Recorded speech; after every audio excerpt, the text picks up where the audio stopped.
Thompson. Roll episode number 90, 19 episodes of Restaurant Impossible, including this one that I stand on right now. On every episode, he shows up with a smile on his face, a spring in his step, despite the ridiculous demands that I put on him and his team. But with the absolute love and respect he talks about Roland, as though he brings people together from all over the country to help us, while training them at the same time of pulling floors down. CFI is an organization of installers that are family and always ready to help, no matter what the tall task is at hand. From the bottom of my heart, I want to say thank you to Roland and all the amazing CFI installers that I have had the pleasure of working with throughout the years. And thank you for all that you do. Have a great conference, and the Restaurant Impossible team, we thank you and take care.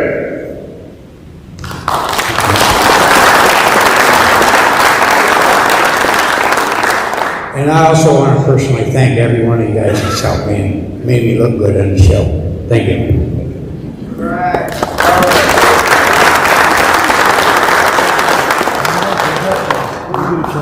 I tell you, I thought that was really neat. I don't know about you guys. When quarantine or pandemic hit, I don't know, everybody kind of did their different thing, and I binge watched TV shows. In between that show and Bar Rescue and Below Deck, I want to be a ship pilot or ship captain. I want to fix restaurants and I want to fix bars. So I don't know if you guys have seen that show, but it was really good. So guys, what we're going to talk about today is really exciting to me. It's come from 3 months of listening and learning from your fellow members, from your predecessors, from the industry. And we put together a thesis centered around this. At CFI, we exist to promote, elevate, and represent the professionalism of flooring installation. I think I might add a piece to that sentence, from installation to fulfillment, okay? And here at CFI, we're going to take on the mission of bringing this together for the industry. And it's a big step. It's a really big step, but it's a required step, and it's a step that's going to benefit our membership. It's going to benefit our stakeholders who are integrated with us and relying on us, and it's going to benefit the industry as a whole, okay? So I've heard a lot of questions, and by the way, if I'm not as sharp and as peppy as I was earlier in the week, honestly, last night's the first night I had a hard time sleeping. And I realized in the middle of the night, it's because I was overwhelmed with what I've seen this week. And what I saw yesterday was, especially last night at the ceremony, was humbling, inspiring, and powerful. And I just got done talking to my friend Dave down here out front, and I said, Dave, you realize the responsibility we have. I mean, we've got a room full of passionate, committed, dedicated disciples. I don't know what other word to call it, of CFI. And we've been tasked to guide this ship in a way that not only serves the membership, but serves the industry, because the industry being served is the future of the membership. And Dave looked at me and he said, you're right. And he and I both immediately realized that in our role, it's to lead with a servant heart. And our job is to serve the organization. And the best way we can serve this organization is by serving the industry as a whole simultaneously. That's how we'll be valued. So we've been working on a thesis for a couple of months now. And our thesis I touched on a little bit on Tuesday. And that thesis is how do we improve and how do we execute in supporting that statement right there. And our thesis began with what I call value mapping of the key stakeholders. And again, I touched on this a little bit on Tuesday, but the key stakeholders in our industry are pretty easily identified. They are the manufacturers and suppliers. They are the resellers, whether it be retailers or commercial. They are the installation professionals, and they are the consumers. Those are our stakeholders. So the next step in building a thesis is to determine what is valuable to each one of your stakeholders. So it's pretty simple, right? With the manufacturer, they just want to sell as much product as they can as efficiently as possible, and they want it to have as few claims and as few returns, and they want their product to drive. And the resellers, well, they want to buy product as efficiently and as inexpensively as they can, and they want to have good relationships with the manufacturers. But at the end of the day, they want to convert to a consumer. And us installation professionals, we want to be treated with respect. We want to we want to work with a reseller that makes working with them easy. It makes it simple. They respect our time. They respect the work we do. They give us a place to work in their facility, to do our paperwork, to load out. Their bathrooms are clean. I could go on and on and on. And they pay the fair rates, and they keep us busy. And then lastly is the consumer, who wants to feel comfortable and confident in their purchase decision, right? So that's a lot. And we really struggle with, well, what's the best way CFI can exist in improving this scenario to our four identified stakeholders? The one thing we knew before we came up with the plan and the strategy that we came up with is we knew we had to do this. We absolutely had to do this. And we're going to do this. Okay? We are going to do this. This is our move forward strategy. So really, we looked at CFI for what we are today. And I've heard a lot, right? I've learned a lot from all of you this week. I've learned a lot from our associate members and our partners. And we haven't clearly defined in the industry, and I've heard it multiple times this week, culminating in a breakfast meeting this morning, are we a certification organization? Are we a training organization? Or are we both? The answer is we're both. But the fact that the question had to be asked by associate members is something we should pay attention to, right? It's something we should pay attention to. And Rod Van Bush, you put this meeting together this morning, and I'm very grateful for it. Because, when you're developing a thesis, you need that feedback to determine whether you're going down the right direction or not. So thank you for putting that together. So basically, we're going to attack or deliver on our thesis through a certain strategy. And our strategy is to become the preeminent training organization, preeminent certification organization, and preeminent fulfillment organization. And how are we going to do that? Well, on the training and certification, it's not easy, but it's simple.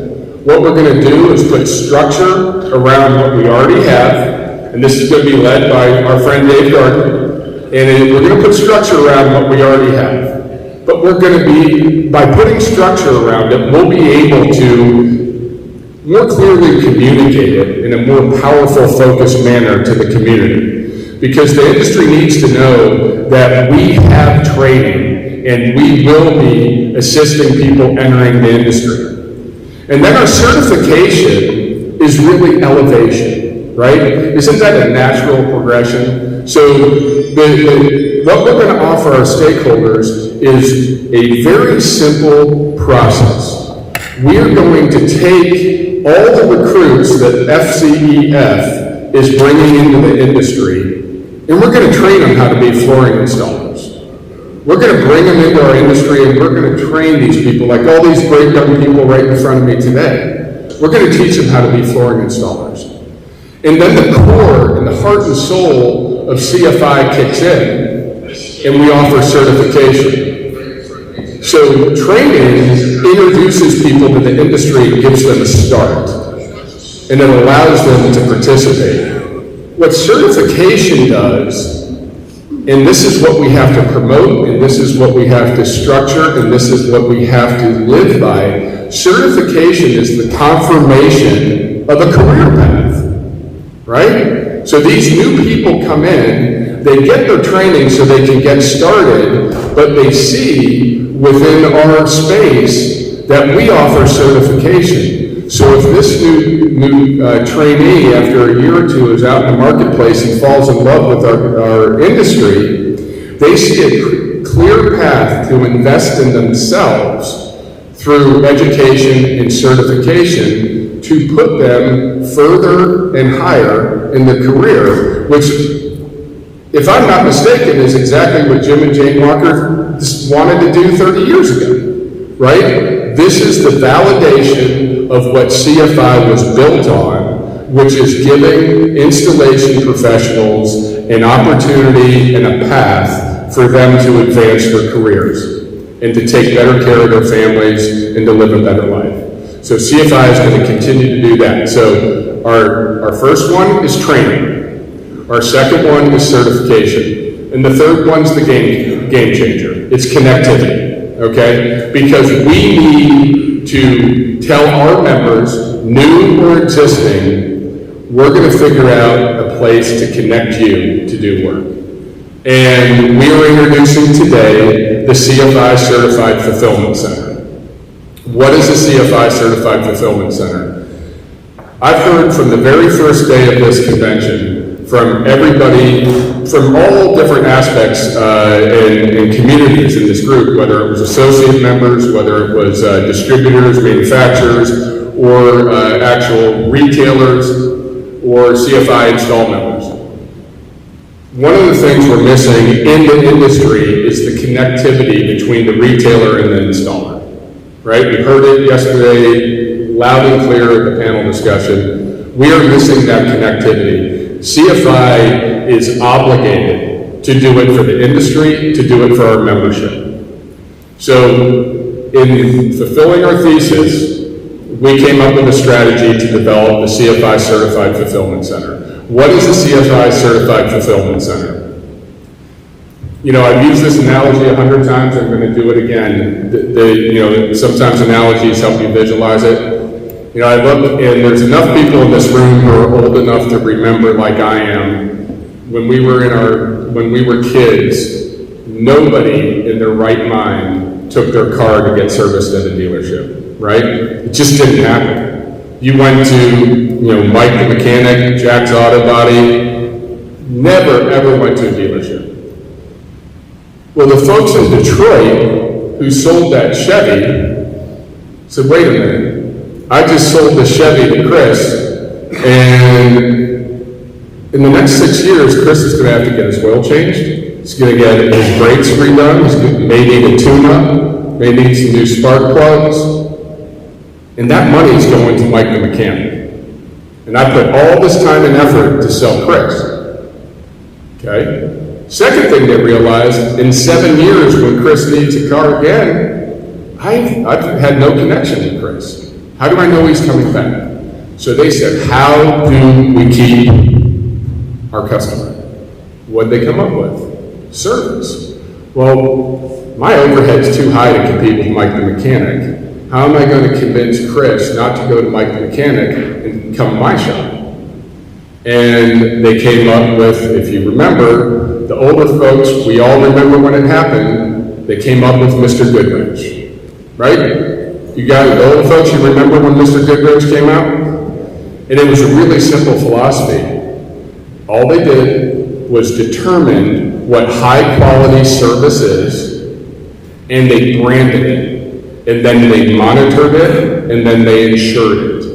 And the community found out very quickly that that's the service I want for my car, and I can only get it at a certified Mr. Goodwrench dealership, right? And then the rest of the industry followed it soon.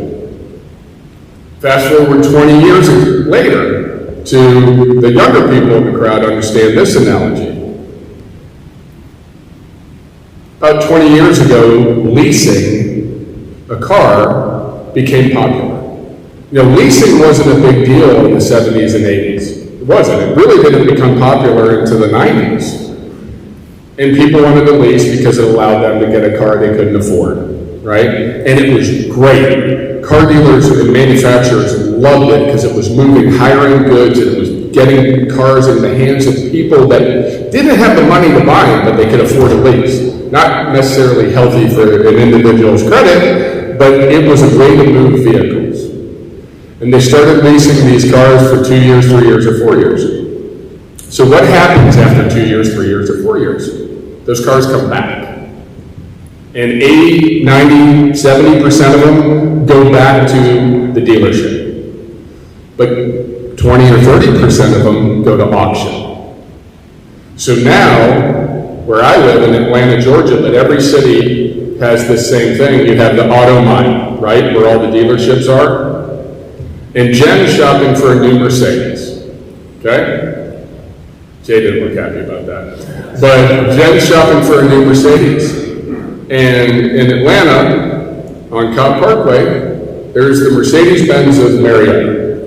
And 3/4 of a mile down the road is Atlanta Luxury Motors. They have the exact same car. It's 3 years old. It's got the exact same mileage on it. Both Mercedes-Benz, both white, both the exact model, the exact year that Jen wants. Mercedes-Benz has a lot more money in that car than Atlanta Luxury Motors does.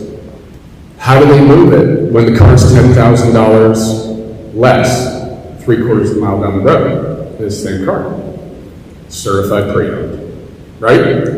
They came up with a process to say, this is why you want a certified pre-owned car. Because we have checked it, we have validated it, we have noted that it has no warranty issues. Oh, and by the way, we're going to slap an extra warranty on it because it's certified pre-owned. And you can only get certified pre-owned Mercedes at the Mercedes dealership. So that's the analogy to describe our thesis that led us to the strategy of the certified fulfillment centers. So what we are going to do, and Dave's been working on this, we've been working on this internally, we're going to continue to reach out to our advisory board and other people for input to get some, kind of tighten up what this looks like. But what we are introducing in the fall of 2022 is our first certified fulfillment centers. What these certified fulfillment centers will do, they will be retailers that are committed to following the principles deemed as for exceptional service in supporting our mission statement to the industry, that these retailers have committed to follow the guidelines that we deemed essential to delivering the level of service that we feel is required for a properly fulfilled consumer experience. At the same time, we're requiring that fulfillment center to engage with the CFI for their installation relationships, meaning that they have to commit that their installers will all be CFI certified. Now, if we get 50 of these, and they each bring 10, that's 500 new certified installers at CFI, okay? And I can't imagine that we stop at 50. But in those requirements, this certified fulfillment center who wants to be able to put the badge and tell their consumers, tell their employees, tell their community on social media, and tell their installation professionals, we have signed up and committed to live by these principles that exist in the project fulfillment process so that we can offer the most exceptional service to our consumers, that we can tell our manufacturers that we are going to use the recommended materials and installation processes to fulfill your warranties. We're going to reach out to our manufacturing partners and get extended warranties on everything we install, so that if you sign up to be a CFI certified fulfillment center, what was a 5-year warranty from Shaw Industries is going to be a 10-year warranty from Shaw Industries, okay? And we're going to, this CFI fulfillment center is going to be able to go out and reach to the installation community and say, come to work for me. because I believe in you as an installation professional. I have signed up to be a CFI center, and that means I will pay for you to be CFI certified. And I will support you, and I recognize your value, and this is how we're going to communicate. So this CFI center is going to have, they're going to have to commit to a process and a level of business in how they deal with their consumer, how they deal with their in-store experience, and how they deal with the installation professionals. And I think this is going to be a game changer for the industry, because it's going to pressurize and professionalize all aspects of flooring, installation, fulfillment, and our goal is to knock down the barriers and the silos that exist in our integrated industry and recognize that true world-class fulfillment comes when it's looked at holistically, and the retailer and the installation professional and the manufacturer are no longer working in silos. It is one holistic process. Does that make sense? This is game changer, guys, and CFI is leading it. CFI is the game changer. We are the agent of change, and we are going to provide a place for FCBF graduates to come. Because now when there's a training school in Oklahoma or in Utah or in Georgia where they've already had success, at the end of that training, you want to go to the you want to go to a CFI fulfillment center. So during this thesis development, during this strategy development, and business plan development, we did focus groups. We did focus groups with the best retailers around the country to see if we were crazy, to see if we were onto something, and to gauge their level of interest. All I can tell you is the level of interest is far beyond any of our expectations. Do you agree? We were shocked. We were thrilled, excited, nervous, and grateful. The fun part was we actually had really big retailers, really significant retailers, fighting to be CFI Fulfillment Center number 0001. They wanted to be able to say we were the first one to bring the whole industry together. That being said, the chairman of the World Floor Covering Association is here, and I'd like him to stand up, Dean Howe, and he is the industry's first CFI Certified Fulfillment Center. Number one. Dean, you're welcome to come up and share your thoughts. Come on up. Because I'd like you to understand why Dean did this. And I'm so proud because the first time I ever met Dean was when I pitched this thesis to him. So it's not a relationship thing. I don't think Dean even likes me. So.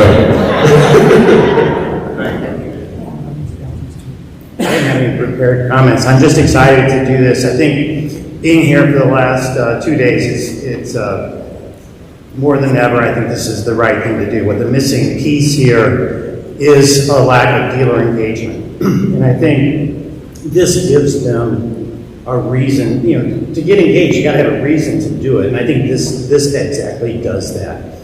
And so I couldn't be more excited to get involved. And I think this notion of 5,500 is interesting. Can you imagine getting 500 installers? I have 10 installers. They should be here. At a minimum, I have Keith Lutz, our production manager.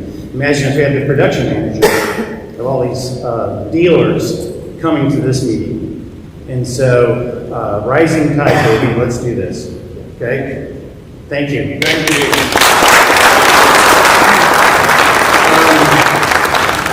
Guys, I know this is really different, but damn, I'm excited. And, I had this thesis worked out a few weeks ago, and I was excited then. After spending the last few days with all of you, I'm out of my mind. We are going to shock the industry because it's CFI that is leading revolutionary change to how we do business in the industry going forward. And we're the ones that recognized that it is a holistic solution. And this is what's going to turn people around and say, CFI is the place I want to be. CFI started it 30 years ago by offering certification and career advancement, and 30 years later, they're still being innovators and revolutionaries, changing the way we do business today. So, I appreciate you listening to us. Dean, I can't thank you enough. We will be opening Dean's Fulfillment Center by the end of October.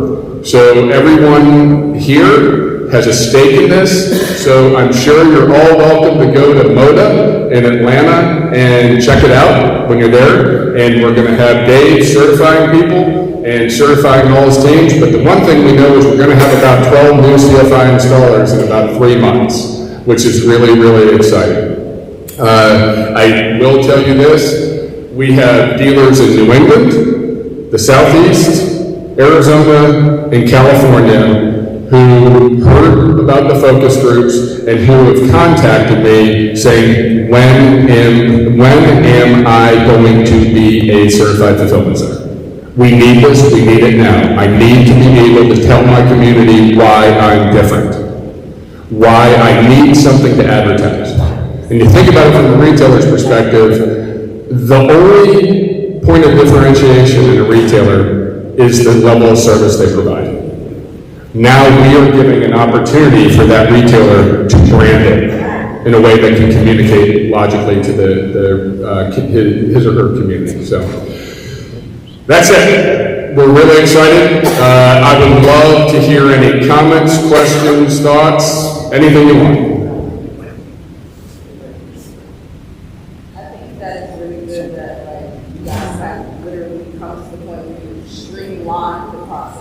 Because that's what I was talking about yesterday while we were, I think in the women's session, because for me, I'm like, everybody, the pot is big enough that everyone can win, and at the end of the day, the point is to create a value proposition where no one loses. And so that was brilliant. That was so well said. Thank you. I really appreciate that. Yeah, it is,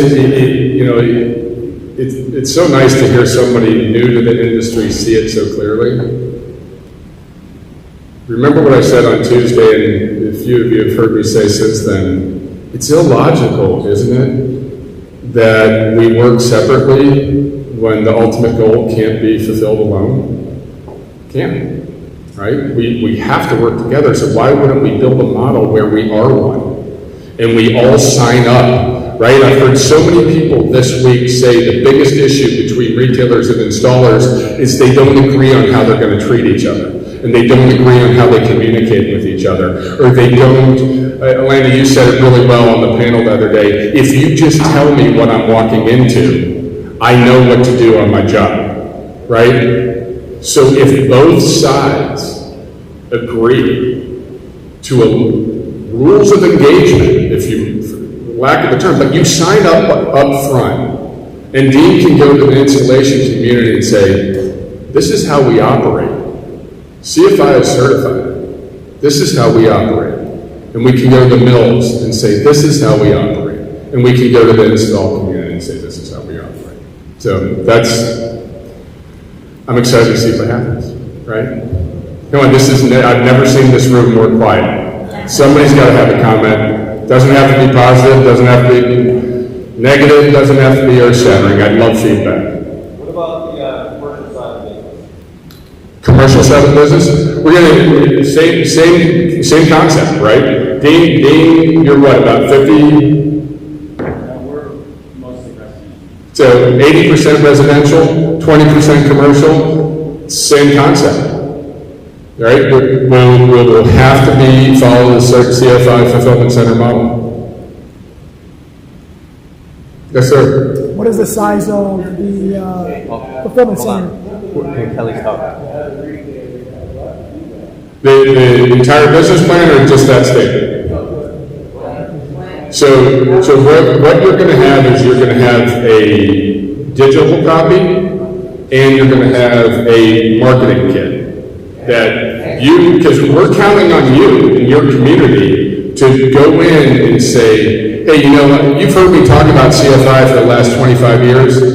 Now it's time for us to partner. And we're going to give you that. It's all about building the partnership, right? Give, as Dean said so well, give a reason for the retailer to be here. Give a reason for the retailer to be part of us. And be proud that we're the ones that came up with this solution, right? We're the ones that came, I look at like CCA Global. They offer lifetime installation warranty on all Flooring America installs. But they didn't do anything different. It's just words, right? It's just words. What we're doing is we're putting in place the processes that ensure a good and quality fulfillment experience. So yes, you will have tools in your hand and accessible to you. Right, Catherine? That's our marketing team. There's another question back there somewhere. Jose? Your question? Is there a requirement as far as the size of a company that could become a fulfillment? Can somebody say? To be a fulfillment center? You say it. You're loud. So, to be honest with you, we're going to be selective. We're not going to go into the market and say all 40 stores, we're going to get 50 stores in Atlanta. We want to target the top 2 or 3 stores in every market, right? Because we're asking a lot, and we also want to provide fulfillment center, number 1, a level of differentiation. So we're going to pick the best of the best to do this. Anybody else? Rod? Roland? You guys talk all week long. Now you're quiet. Well, to Daniel and Jose's point, I'm sitting here next to Daniel, is that, what their fear is going to be. What their fear is going to be, they're in Grand Rapids, and they're not a huge store yet. So if you came into the Grand Rapids and don't give them an opportunity to be able to do this, and you put in a big store competitor against them, where's it going to leave them as dedicated they are to CFI? Well, I can promise you this, they're pretty much a shoo-in. Okay, I mean, you take care of your family first, right? Take care of your family first. So that's what you're going to get probably from CFI guys in an area, is where it's going to leave me, because we don't have the funds. If they're a retailer, if they have a retail store, yeah, I mean, CFI always takes precedence. That's our question. Okay. Scott, Catherine, Tony, anybody? Press? I can't see. As an installer. There he is. Thanks. As an installer of workroom, I see a huge benefit to the retailer. And mending that gap between the retailer and the installer, I see a huge benefit in that. Financially, without being able to do any price setting and price fixing, how is this going to benefit each of the installers, CFI installers, being teamed up with the retailer, without the retailer just being able to say, you're going to have to work for this amount? I think I'm going to repeat back what I think I heard you say. So you understand the benefit to the retailer, but how is it going to positively impact this installer with financials, right? Correct. Decisions and financials. So when we talked to Dean and we talked to the other retailers in our focus group, the feedback that we got was that if you're telling me that the CFI trained installer, now remember this, and it may come as a shock to most of you, But the retailers we talk to, the vast majority don't really understand what CFI means. We've all talked about that this week, right? There's a disconnect. So when we sit down and talk to Dean and say, our CFI installer, Dave not only teaches them to be quality craftspeople, but we teach them about communication. We teach them about how to do business and how to make commitments and how to do follow through. And the CFI installer is at the top of the food chain when it comes to that. When we sign somebody up to be a fulfillment center, we expect them in their agreement to understand that, and they understand that they have to only have CFI installers. So there's really not going to be an opportunity for downward pressure for them there, because if the CFI installers work, they lose their CFI, or walk, they use their CFI gig. Go ahead, Dave. I was just going to say, I mean, if we can, in Atlanta, increase the brand recognition of CFI, I think that's good for anybody else in the market. Maybe you don't work for Moda, but if you're a CFI installer in Atlanta, that's got to be a good thing. If we can, I use the term rising tide, raises all ships. If you're a CFI installer in that same market, that should be a good thing. Yep. Anybody else? I know this is a lot of change, and it's very different, and it's maybe hard to wrap your head around. But I'm available to talk about this if you want at any time.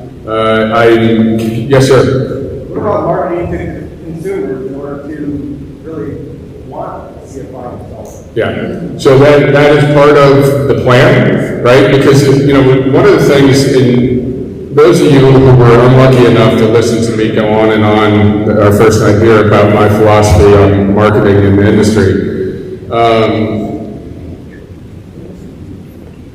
the most difficult thing a retailer has is communicating value to the consumer in our industry, right? Because every single one of us in this room has been programmed since the day we've been born for a standard two-pronged approach to marketing, right? You've got the manufacturer who creates value, establishes value, right?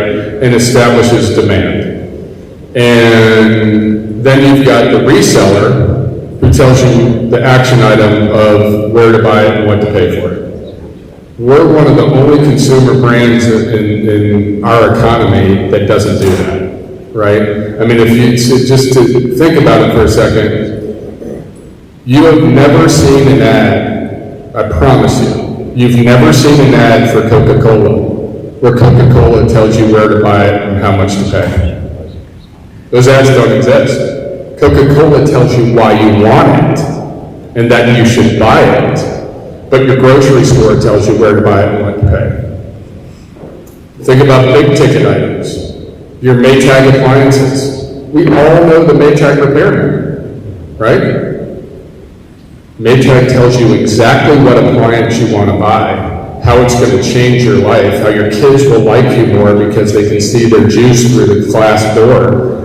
They never tell you where to buy it or what to pay, right? I was joking with Catherine and Tony the other day. I couldn't sleep in my hotel room. I got so excited because I saw a Cascade Platinum ad. I mean, even down to dishwashing detergent.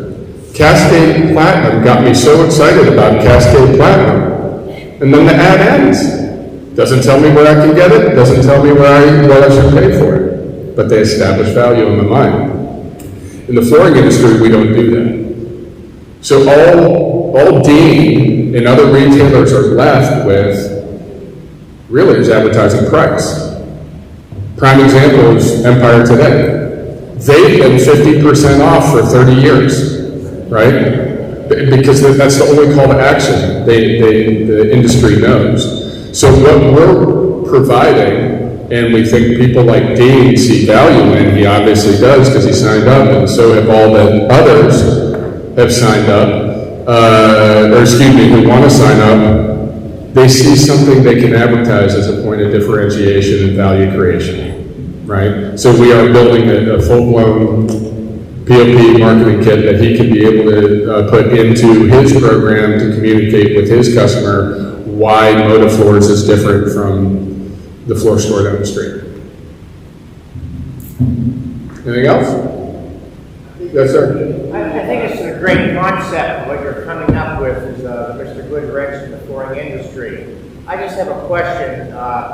Do you think that by having all these fulfillment centers strategically located, do you think this will alienate the other CFI installers who aren't going to work for the fulfillment centers? And if you, and some of them may feel alienated, so we probably have to have some type of conduit to keep these guys going that are working for the other retailers. Yeah, that's a good question. I kind of agree with, I go back to what Dean said about the rising tide.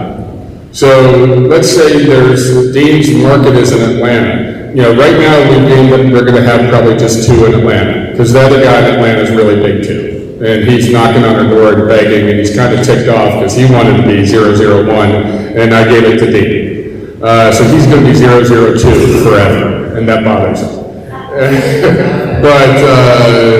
But I would say this, if we're hoping that a CFI fulfillment center attracts every CFI installer in the market. But, that's not reasonable because they all can't work there. But what we're also hoping is that other retailers who are not fulfillment centers now see the value in their CFI installer. So we're hoping our CFI installer in the market will get value there as well. Now the other thing that may happen is this may spawn competition with some of the other training organizations. Just like in the auto industry, you have Mr. Woodwrench here, and you have another one here for their type of branding and so forth. Yeah. That may be a good thing because it's gonna raise the level of all the training institutions. I hope so, but I sure would. I tell you what, I love being in the position of innovator. I love being the lead. I love being first, because we'll always be remembered for being the ones that did this first. That's good deal. So thank you. Yeah, thank you. Yes, sir, PJ. Okay. I have a center. I don't want to find out CFI or NWFA, and anybody's welcome. And the way we've not taken over the years under the CFI, I don't know about it, but they have a very good relationship with everybody out here. And don't have any complaints. I think intertwining everyone, it helps both sides or all sides, because somebody who wasn't CFI might be CFI in my center. And if they're an NFIC guy, they're become a CFI guy. I mean, it just works out well. I mean, it's how it's been for us. What you're saying, though, and that's not misunderstanding, what you're saying is going to eliminate that. I'm sorry, what do you think is going to get eliminated? I don't follow. The partnership. Yeah. The partnerships between the CFI and the other? Yeah. Okay. I think that's the question. Welcome, okay. No, and I'm open to all the feedback. I don't know, but maybe we can talk offline about that, but I just don't understand what the risk is with partnerships, because I don't really see us working that well together right now. You don't see us working well together?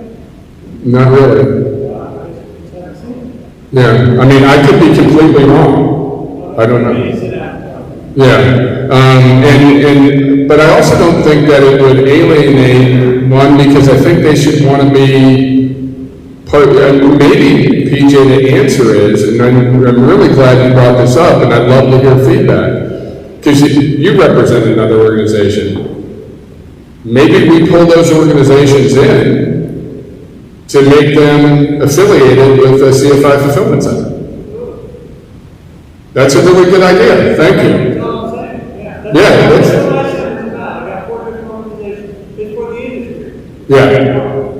No, I think that is actually an excellent idea, and we got to look at that and see how we can include everybody into a fulfillment center. Because really, the fulfillment center isn't about just the CFI installer, to me, and I think what Dean says, why what he did it is it's his commitment to his community and to the industry that he wants to do things in a certain process-driven way, if that makes sense. So I think, BJ, that's a good comment. We need to look into that, about how do we include the other organizations. What do you feel from a different organization? I'm sorry? Yeah, okay. Any other questions? Yes, sir. We all know that advertising is very now. Mm-hmm. We're see it all the time. Some we like, some not so, all that. I imagine most everybody's here ran up against somebody that worked for, let's say, Angie's List. We know the difference. But these fulfillment centers, their guys are going to have to step up and differentiate themselves. It's not just the advertisement. That's right. It's the individual's going to have to go above and beyond. That's right. Not just the installers, but the retailers and everybody else. So if this is going to work, you got to be 100% in. That's right. It's also a lot of perception too. Like I'm sitting here looking at this and it says certified flooring installers, right? Yes, I started out as an installer, but I'm also a professional, right? So it's what we're portraying out on the market as a whole industry.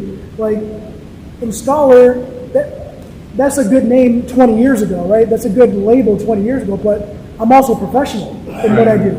Not only am I a professional on the floor, but I'm a professional in the office, you know, and that professionalism that you have there carries through from floor to office to sales to management. Everything about it is professional, and I think where the whole thing is lacking is, in order to bridge that gap, we have to educate everybody as far as the business aspect along with the installation and the importance of the training versus certification, the difference between all of that, because you could be qualified but not educated. And I think that's what we're missing is everyone wants a qualified installer, but they don't necessarily want them to be educated on the business aspect, and that's what we're lacking. We have a lot of individuals in here that are very, very smart. But there's also individuals that are smart and great installers, but not great business owners, you know, and we need to be able to separate that and know where that is, and that's going to help the entire industry. That's going to help everyone in this room to understand their place in the progression and evolution of CFI. Right. You said 30 years ago when it started, right? It started 30 years ago, and the progression is very slow because everything's voluntary or volunteers, and we're trying to do it little by little. There's got to be a way to expedite that, get everybody on the same page, and understand that there's a level of professionalism in this room that cannot be substituted.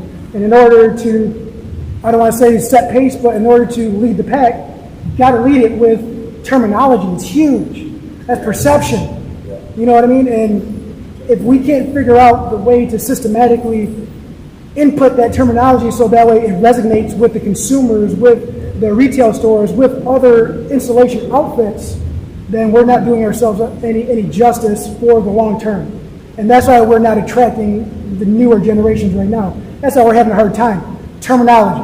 Right. She speaks very well, and she said something in the women's meeting that stood out to everybody, and we've been saying it for years, but it's falling on deaf ears because we're saying it to, I'm part of the older generation, right? I think I'm at the lower half of that.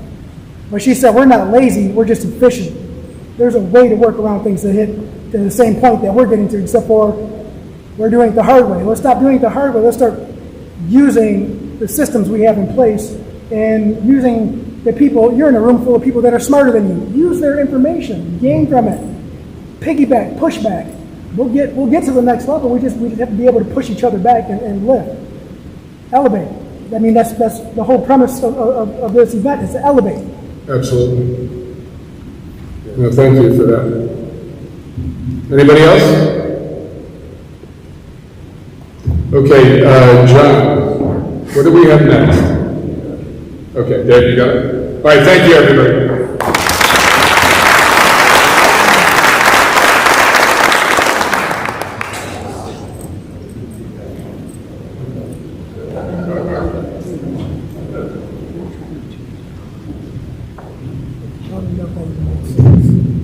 The easy thing to say is it's nice to it's nice to know, get that feeling, wrap around a future, right?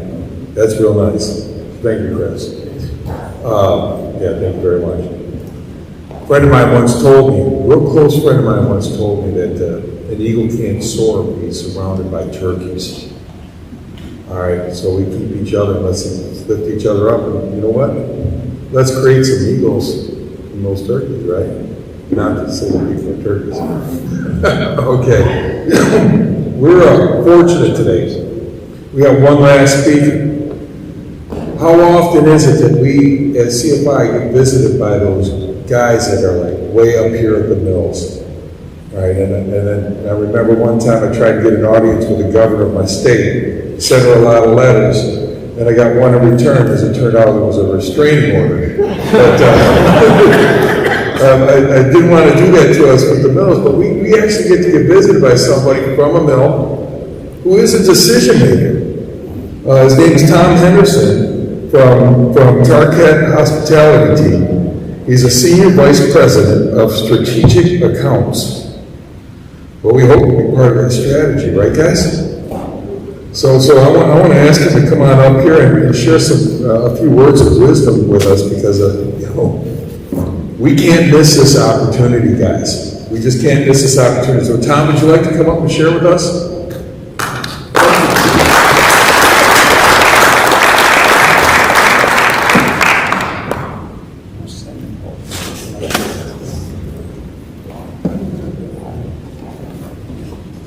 Good morning, everyone. My name is Tom Henderson. I'm with Target Hospitality, and on behalf of my colleagues here, John Cox, Bill Slaughter, and Don, I really appreciate the time you're giving us. I just got here yesterday, and the highlight of yesterday was that dinner and watching the awards that everyone was receiving, the Next Gen and the Hall of Fame, and just kind of seeing how kind of bonded this group is, and the camaraderie at the pool bar. And then my morning started with meeting Ray Knapp and getting the history of a lot of things at CFI. So I just appreciate being here and want to share a little bit about who we are and why we need you, and why we need quality installation as we move forward as well. So Target Hospitality is very focused in the pattern broadloom area, and with that a lot of complexity, a lot of design and pattern, and so it's very important for us, all the time we spend on design, for all the time developing these things, to send it out to the hotel or to the casino, and to not have quality installation is really detrimental to us. These are the types of products we're putting out. Obviously, we know there's different levels of installation capabilities through broadloom, through the Axminster products, very high level there, but also just in the guest rooms and corridors. All these things are specific to the spaces and the areas as we develop these products. Again, another just collection of what we're doing. So it's a lot of vibrant color. It's a lot of fun, quite honestly, and it's a very important part. And we really see the next 10 years in our hotel business and our hospitality business staying hot. Been a lot of leisure travel, and our business travel will come back even better, and keep supporting this part of our industry.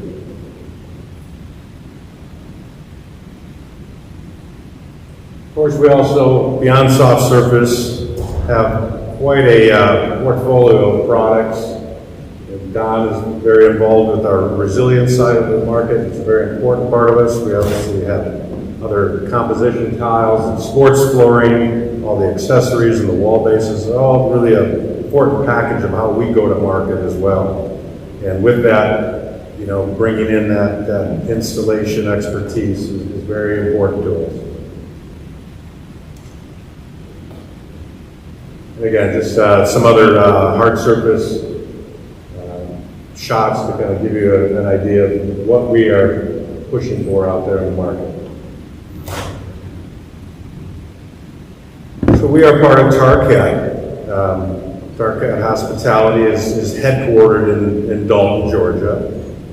Of course, our company is worldwide headquarters are in Paris, France, and we have a variety of different products made throughout the United States, Europe, Middle East, and so it's a very sustainable financial sustainability is big on our marketing as well. I'm sure that will be, you'll see that as we get more connected as partners. But with this comes a good backing for us to support good quality products and bring them to market and turn those products as well. So Kim Draus was going to speak here. She is our president. She has a very long flooring history as well as has been a president of a hotel corporation. And Kim wanted to send, her support that, we want to be connected, we want to get coordinated, and we want to engage with you. And Kim has a very passionate approach to business and is really leading our Tarcat Hospitality segment into a good future. So just want to recognize her. Just a little bit about me. I hail from Minnesota. I've been in the flooring industry about 36 years, mostly in commercial and hospitality. And so I have a deep, deep respect for this industry. I have a deep respect for the installation. I might not have had a choice. My father was in this industry as both a retailer, distributor, sales. My brother's installation for about 35 years as well. So, but I do have a deep, deep respect for this and the installation side and the pride you all take when you do complete a job, especially like what we are looking at here in these ballrooms and these pre-function areas, etc. So it comes down to the partnership side of it. We do want to be a business partner with you, and Tarcat Hospitality specifically. And what we're going to be doing is, pulling you in, pulling us towards you through our customers, so they can find installation a little bit easier.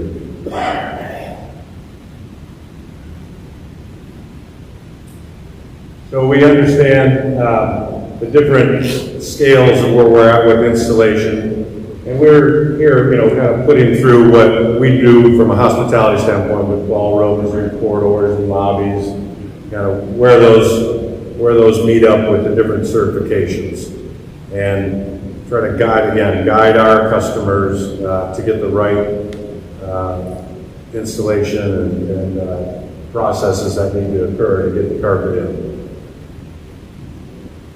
So what we're going to be doing is linking through our website a way to tell our customers how they can find installation. Here's just an example of Michigan, and next slide, please.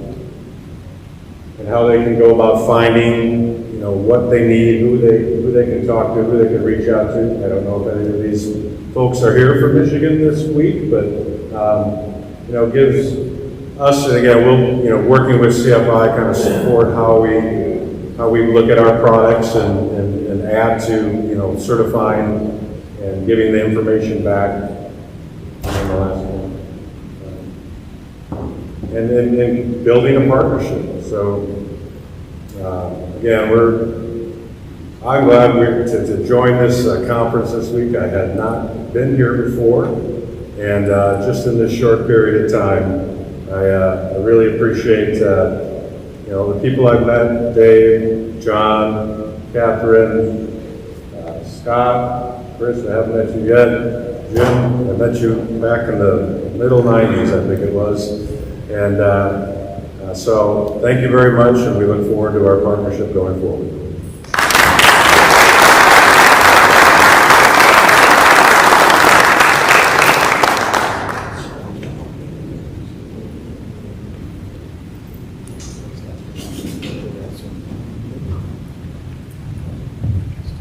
I gotta tell you, man, that your support that's tremendous. All right, a couple of those guys work for me. But, anyway, so guys, what's gonna happen next? We've got a trade show on the other side of this wall right here. All right, so if we exit either through this door, go up there and around, you're gonna end up through this hallway, come down here. There's gonna be another door that gets you in back there. Don't, I know you're excited, don't go through the wall. Right? So we're gonna have a trade show for the next couple hours. Spend time with these vendors, guys. Please spend time with these guys. Ask them questions. They're here for you. All right. They made a conscious decision to spend their money with us to be here to show you what they have. Take time with them. All right. I know they appreciate it, and I know you'll learn something. Thank you.